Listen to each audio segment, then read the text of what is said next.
تو رو خدا توی این شرایط اقتصادی پشت مرداتون باشید، هواشو داشته باشید. به خدا مردم بیرون دارن جون میکنن تا بتونن 2 قرون پول در بیارن. قدرشو بدونید، ازشون تشکر کنید. توی این دور و زمونه هر کسی که داره یک زندگی رو میچرخونه باید بهش بگید دمت گرم، خسته هم نباشید. ببین میدونم شرایط برای ما خانوما هم سخته، ولی اینو بدون فشاری که رو مرداه رو ما خانوما نیست. ما خانوما بالاخره پشتمون به یک مردی گرمه، حالا میخواد شوهر باشه، پدر باشه، ولی مردا فقط خودشونن و خودشون.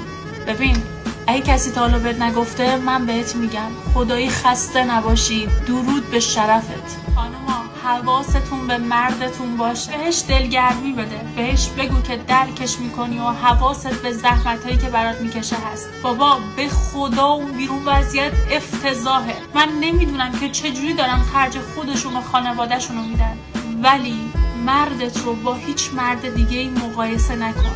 مرد تو همینجوریش هم زیر فشار مالی له شده، تو با رفتارت و حرفات لهترش نکن. همین.